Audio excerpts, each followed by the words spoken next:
दादा, तुम्ही उल्लेख केला म्हणजे गणेश उत्सव राज्यभर सुरू आहे, मात्र एका बाजूला मनोज जरंगे पाटील हे मुंबईत पोहोचलेले आहेत.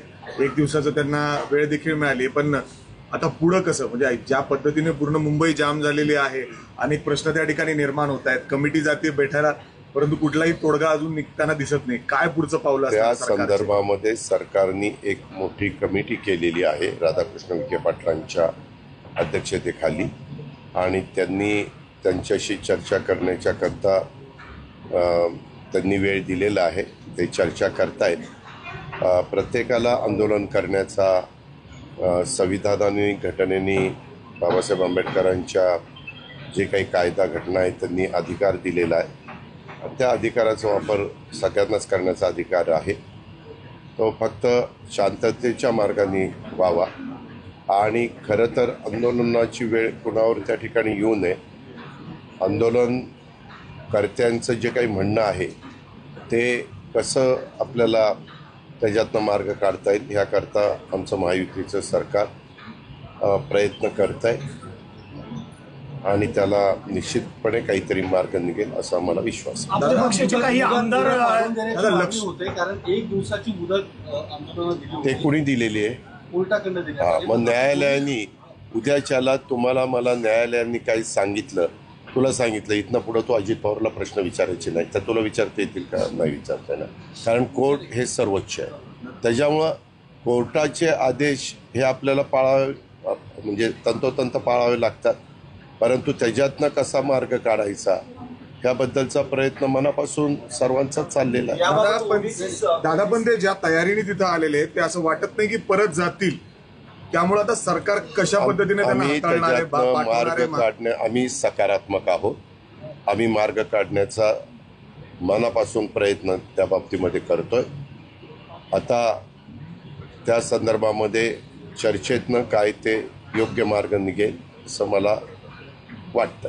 राष्ट्रवादीची काही भूमिका ठरलेली आहे का? कारण तुमचे आमदार मी आपल्याला सांगितलं ना, यामध्ये आपल्या राज्यामध्ये जेवढे काही समाज आहेत त्यांना त्यांचा न्याय मिळाला पाहिजे, त्यांना मदत झाली पाहिजे, त्यांच्या रास्त मागण्या मान्य झाल्या पाहिजेत, हीच आमची सगळ्यांची भूमिका आहे.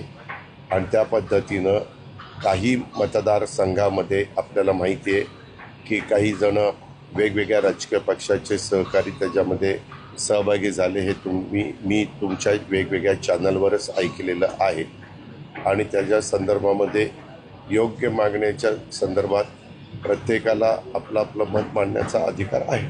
दादा, आमदार मनोज जरांगे पाटलांच्या खांद्यावर बंदूक ठेवून सरकार उलथवण्याचा प्रयत्न करतायत असा आरोप लक्ष्मण हाकी करतायत. एक मिनिट, आरोप केला तुम्ही आज त्याच्या आरोपाला मी किंमत देत नाही. ते विनाशकाले विपरीत होती. हे आत्ताच नाही, त्यांनी मागे पण काय काय आरोप केलेले आहेत.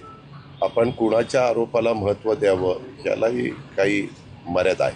नाही दादा, ते पत्रकार परिषद घेऊन तुमच्या काही आमदारांवर बी आरोप करते की मी तुम्हाला सांगितलं ना, त्यामध्ये गाडी निधी, यामध्ये मी आपल्याला सांगितलं, मी कुणाच्याही वक्तव्याला उत्तर द्यायला बांधील नाही, आणि त्या व्यक्तीच्या तर अजिबात नाही.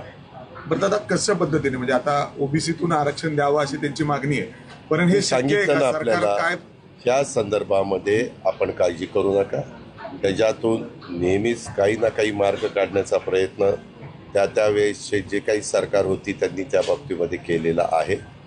महाराष्ट्राने पण नेहमीच जे कोणी सरकारमध्ये असतील त्यांनी त्याच्यातून आजपर्यंत मार्ग काढलेला आहे.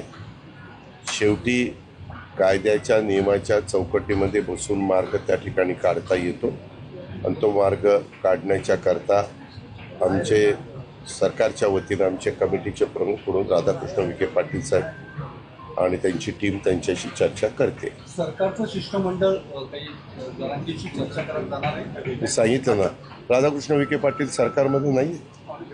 मी तुम्हाला तेच सांगतोय की त्यांनी स्वतः त्यांच्याशी संपर्क साधलेला आहे, आणि ते त्यांच्याशी चर्चा करण्याच्या